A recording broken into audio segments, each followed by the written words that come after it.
Hey YouTube, on today's episode of Garage Boys, I'm going to show you how to replace the ambient temperature sensor on a BMW. This is the E46, 98 to 2005. This sensor is located right in this area, and it controls, it tells you what temperature is outside, not the temperature of your car, the engine and that, but the temperature of the outside. And this sensor may sometimes, when it goes bad, it controls your AC because it's telling the car that outside is really cold, so your AC stops working. But let me show you what it does.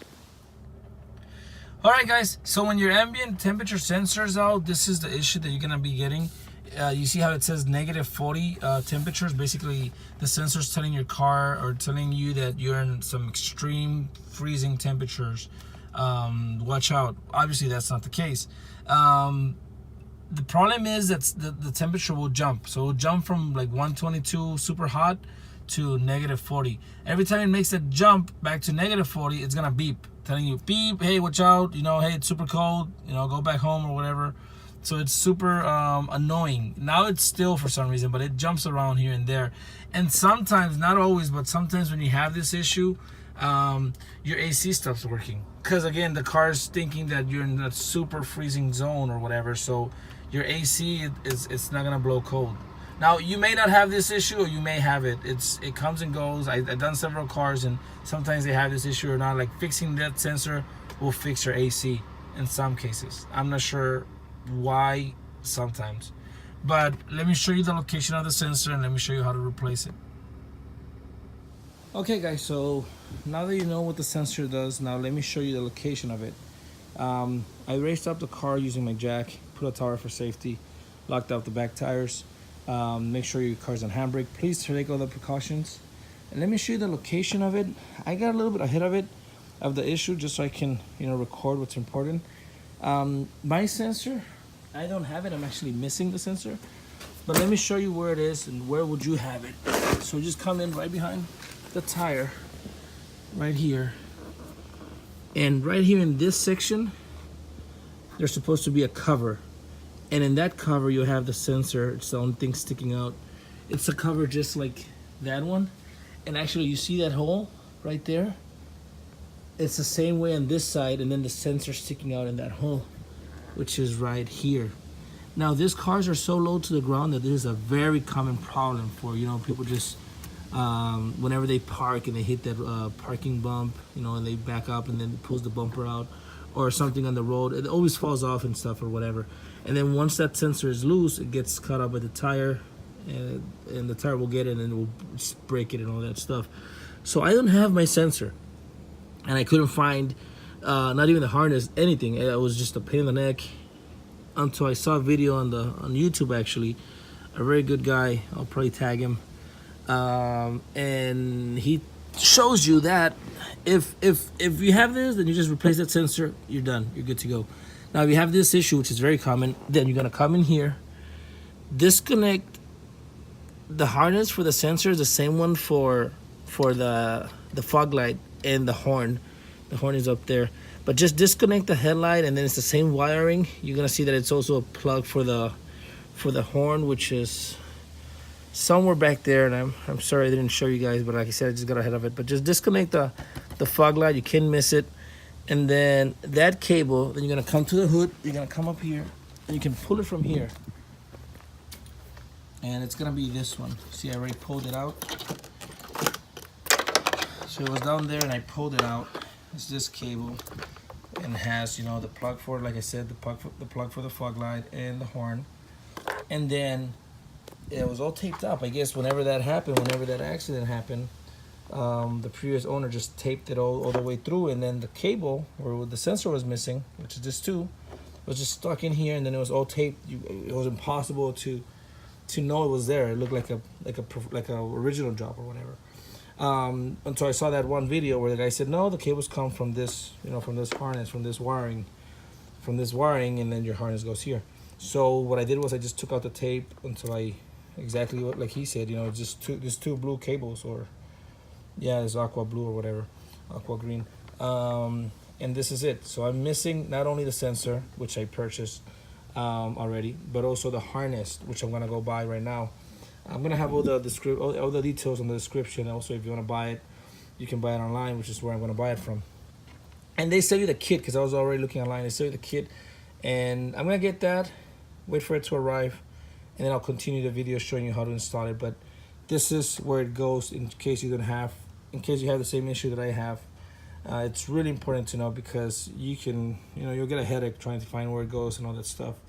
And the sensor is not that expensive. The kit itself is not that expensive. I think it was like $55 or $50 for the whole thing, the sensor and the installation kit, because it's such a common problem, like I said before. But yeah, guys, so this is it. Once you put it back, then you can install it. But let me get the part and show you guys how to install it. All right, guys, so I got my parts. I had to buy this from the dealer. Actually, it was quicker. It was $18, not that bad. The sensor, Amazon, check the link in the description. It was like under $20. This is the harnessing kit, which is just like the connector, like the switch and all the stuff. You still need to use your own wires. If they're not long enough, you can just add some wires to it, I guess.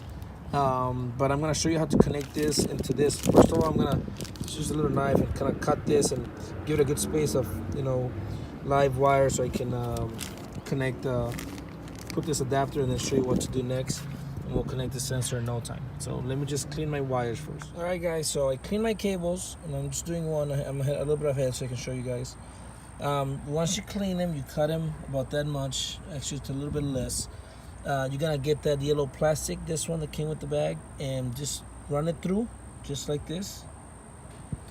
And now you're gonna get this one. You just unhook it from the little thing, and you get a couple just spares or whatever, and you're gonna put this in through there. And let me try to focus. And while all the copper is going through here in the middle and all the way in through. Now make sure you see the distance of the copper, the wire. I kind of cut it to where it can fit perfectly. It's really small, but just squeeze it in there just like this all the way in. Make sure don't mess the top, the square part, because that's what's gonna go inside the connector, the plug. Let me just set this up and set the other one up, and I'll show you how it looks and then what to do. Okay, guys, so I kind of already did most of it, which is kind of annoying, but definitely don't put the metal piece on top of the yellow part. That's just for the wire. You're gonna come in here with some pliers and seal it in, and then put the yellow right where it ends, right there, and then make sure you get a copper, get the copper going all the way through. And then when you push it in, it actually goes just a one-way in. So because see, this square has little holes and whatever, so you're gonna try one way and it won't go all the way, and then you're gonna turn it and push it and turn and push and turn and push until you get the right way, where, as you can see here, it goes all the way through. Also, this little switch, it's open right now. See this white part? It's open. It has like two squares right there with a little clip right there. So once you put in the wires, you're gonna squeeze this white part, squeeze it, and it's gonna lock in. It's gonna lock in, and you can see through these holes how the first cable I put in, it's going all the way through. Actually, I have a little copper coming out, but the metal pieces, this metal square piece right here, this one, is going all the way through and hitting right here. And you can see that also by this yellow thing. It's kind of like all the way in, just like that. So just kind of have this set up here. Squeeze it in. I haven't done that yet, but make sure you squeeze this in, push it in, and like I said, it's kind of like a one-way in only, that will go all the way. So kind of find it, because there's like a little pattern here, like a little square. You can't really see, but once it goes in all the way, you're able to just squeeze this white part and close it.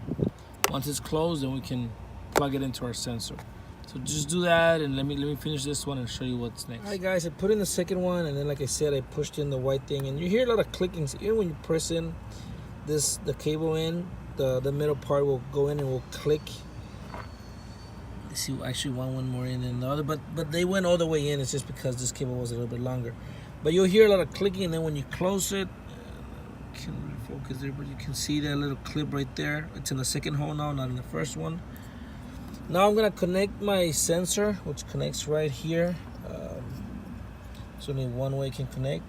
And I'm gonna turn on my car and see if it worked or not. I'm just gonna leave it hanging for now, and then turn on the car and show you guys if it fixed it or not. So here we go.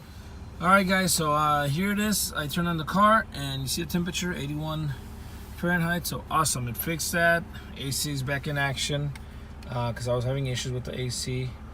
Now it's cold, it's fine. So see, it fixed the temperature. So now what I'm gonna do is I'm just gonna get a zip tie. I've got a bag of zip ties and I'm just gonna zip tie it somewhere where it won't bother me.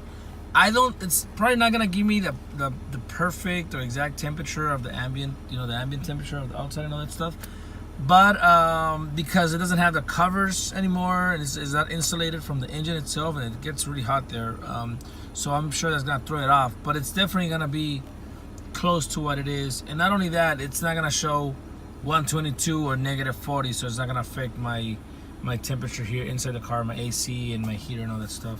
I'm not sure if it affects the heater, but probably. But it's definitely not gonna affect my AC anymore. So I hope this helped, guys. If it did, please subscribe and drop a like. I'm gonna connect the lights and everything, and I'm just gonna zip tie it underneath. And just I'm gonna show you guys a picture where. But it depends on how long the cable is and all this stuff, so it'll be different for everybody. And it depends on what you're missing or not. I'm missing that plastic at the bottom, so I'll find my best spot and I'll show you guys a picture. Thanks for watching. Please subscribe. I hope this helped. It's really a very common issue from what I was watching and seeing online. But alright guys, take care. Okay guys, so before I go, let me just show you the location of where I zip tied it. That's your fog light right there. Connect everything back in, and that's where I put it, right there. Zip tied. I used the black electrical tape, and I taped everything. Not a good job either, but it's good, more than enough. And then I just zip tied it there. Kind of try and keep it away from the engine, but I don't think it's pointless. I guess it's gonna be off because it's gonna be hot. But that's it. I'm just gonna cut this right now and leave it there. But alright guys, hope this helped. Again, please like and subscribe. Thanks.